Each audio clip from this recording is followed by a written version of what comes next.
Hi welcome to Tushar's and mom cooking channel. ಇವತ್ತಿನ ವಿಡಿಯೋದಲ್ಲಿ ನಾನು ಇನ್ಸ್ಟಂಟ್ ಮಸಾಲ ದೋಸೆನ ಪ್ರಿಪೇರ್ ಮಾಡ್ತಿದ್ದೀನಿ. ಹೇಗೆ ಮಾಡೋದಂತ ನೋಡೋಣ ಬನ್ನಿ. ದೋಸೆಗೆ ಬೇಕಾಗಿರ್ತಕ್ಕಂಥ ಐಟಮ್ನ ನಾನು ಇದೇ ಗ್ಲಾಸಿಂದ ಮೆಜರ್ಮೆಂಟ್ ತೊಗೊಂಡಿರೋದು. ಹಾಗೆಯೇ ಮೆಜರ್ಮೆಂಟು ಯಾವ್ಯಾವ ಐಟಮ್ ಎಷ್ಟು ಬೇಕಂತ ನೋಡೋಣ. ದೊಡ್ಡ ಗ್ಲಾಸ್ ಮೆಜರ್ಮೆಂಟ್ ಗ್ಲಾಸಲ್ಲಿ ಅರ್ಧ ಗ್ಲಾಸ್ ನೀರನ್ನು ತೊಗೊಂಡಿದ್ದೀನಿ. ಅದೇ ಗ್ಲಾಸಲ್ಲಿ ಅರ್ಧ ಗ್ಲಾಸು ಚಿರೋಟಿ ರವೆ ತೊಗೊಂಡಿದ್ದೀನಿ.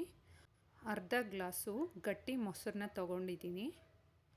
ಅರ್ಧ ಗ್ಲಾಸು ಅವಲಕ್ಕಿನ 2-3 ಸರಿ ತೊಳೆದು ನೆನೆಸಿಟ್ಕೊಂಡಿದ್ದೀನಿ. ತುಂಬ ನೀರು ಹಾಕಿ ನೆನೆಸ್ಕೊಂಬಾರ್ದು, ಲೈಟಾಗಿ ಹಾಕ್ಕೋಬೇಕು. ಕಡಲೆ ಹಿಟ್ಟು ಅರ್ಧ ಗ್ಲಾಸ್ ತೊಗೊಳ್ಬೇಕು. ನಾನಿಲ್ಲಿ ಮರೆತುಬಿಟ್ಟು 1 ಗ್ಲಾಸ್ನ ತೊಗೊಂಡಿದ್ದೀನಿ. ನೀವು ಮೆಜರ್ಮೆಂಟ್ ಹಾಕ್ಕೊಳ್ಬೇಕಾದ್ರೆ ಹಾಫ್ ಗ್ಲಾಸ್ ಅಷ್ಟೇ ಅಳತೆ ತೊಗೊಳ್ಳಿ. ಹಾಗೆ ರುಚಿಗೆ ತಕ್ಕಷ್ಟು ಉಪ್ಪು, 1 ಟೇಬಲ್ ಸ್ಪೂನಲ್ಲಿ 1/4 ಟೇಬಲ್ ಸ್ಪೂನಷ್ಟು ಅಡುಗೆ ಸೋಡಾನ ತೊಗೊಂಡಿದ್ದೀನಿ. ಹಾಗೆ 2 ಟೇಬಲ್ ಸ್ಪೂನಷ್ಟು ಎಣ್ಣೆನ ತೊಗೊಂಡಿದ್ದೀನಿ. ಹಾಗೆ ದೋಸೆ ಮೇಲೆ ಹಾಕೋದಕ್ಕೆ ಅಂತ ಕೆಂಪು ಚಟ್ನಿ ಮಾಡಿ ಇಟ್ಕೊಂಡಿದ್ದೀನಿ. ಈ ಕೆಂಪು ಚಟ್ನಿ ಏನಿಲ್ಲ, ಒಂದು 5-6 ಬ್ಯಾಡಗೆ ಮೆಣಸಿನ್ಕಾಯಿ ಒಂದು 10 ನಿಮಿಷ ನೆನೆಸ್ಕೊಳ್ಬೇಕು. ಒಂದು 5-6 ಪೀಸ್ ಬೆಳ್ಳುಳ್ಳಿ, ಜೀರಿಗೆ ಮತ್ತು ಉಪ್ಪು ಸೇರಿಸಿ ಮಿಕ್ಸಿಗೆ ಹಾಕ್ಕೊಂಡ್ರೆ ಅದೇ ಕೆಂಪು ಚಟ್ನಿ ರೆಡಿ ಆಗುತ್ತೆ. ಈಗ ಒಂದು ದೊಡ್ಡದು ಮಿಕ್ಸಿ ಜಾರ್ ತೊಗೊಂಡು ನಾವು ನೆನೆಸಿಟ್ಕೊಂಡಿರ್ತಕ್ಕಂಥ ಅವಲಕ್ಕಿನ ಸೇರಿಸ್ಕೊಳ್ಬೇಕು. ನಂತರ ಮೊಸರನ್ನ ಸೇರಿಸ್ಕೊಳ್ತಿದ್ದೀನಿ. ಹಾಗೆಯೇ ನಾವು ತೊಗೊಂಡಿರ್ತಕ್ಕಂಥ ಹಾಫ್ ಮೆಜರ್ಮೆಂಟ್ ಗ್ಲಾಸ್ ನೀರನ್ನು ಸೇರಿಸ್ಕೊಳ್ತಿದ್ದೀನಿ. ಈಗ ನೀರು ಸೇರಿಸಿದ ನಂತರ ಮಿಕ್ಸಿನ ಗ್ರೈಂಡ್ ಮಾಡ್ಕೊಳ್ಳೋಣ. ನೋಡಿ, ಈ ಥರ ತುಂಬ ತರಿಯಾಗೂ ಇರಬಾರ್ದು, ತುಂಬ ಸಾಫ್ಟಾಗೂ ಇರಬಾರ್ದು. ದೋಸೆ ಹಿಟ್ಟಿನ ಅದಕ್ಕೆ ರುಬ್ಕೊಳ್ಬೇಕು. ನಂತರ ರುಚಿಗೆ ತಕ್ಕಷ್ಟು ಉಪ್ಪು, ಸೋಡಾ ಮತ್ತು ಎಣ್ಣೆನ ಸೇರಿಸ್ಕೊಳ್ತಿದ್ದೀನಿ. ಈಗ ಮಿಕ್ಸಿ ಜಾರಿಗೆ ಎಣ್ಣೆ ಸೇರಿಸಿದ ನಂತರ ಚಿರೋಟಿ ರವೆನ ಸೇರಿಸ್ಕೊಳ್ತಿದ್ದೀನಿ.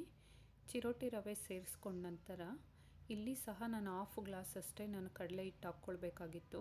ಫುಲ್ ಗ್ಲಾಸ್ ಹಾಕ್ಕೊಂಡಿದ್ದೆ, ಅದಕ್ಕೆ ಫಸ್ಟಲ್ಲೇ ಹೇಳಿದ್ದು ಫುಲ್ ಗ್ಲಾಸ್ ತೊಗೊಂಬಾರ್ದು, ಹಾಫ್ ಗ್ಲಾಸ್ ಹಾಕ್ಕೊಳ್ಬೇಕಾಗಿತ್ತು, ಮರ್ತುಬಿಟ್ಟೆ ಅಂತ.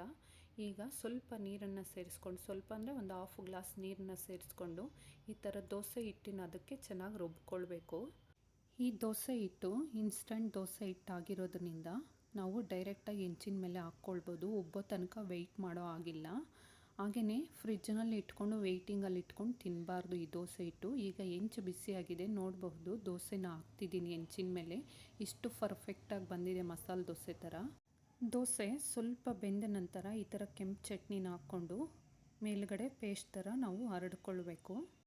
ದೋಸೆಗೆ ಕೆಂಪು ಚಟ್ನಿ ಹಚ್ಚಿದ ನಂತರ ಹೀಗೆ ಸೈಡ್ಗೆಲ್ಲನೂ ಎಣ್ಣೆ ಹಾಕ್ಕೊಳ್ಬೇಕು. ಹಾಗೆ ಮಿಡ್ಲಲ್ಲೆಲ್ಲ ಎಣ್ಣೆನ ಹಾಕ್ಕೊಳ್ಬೇಕು.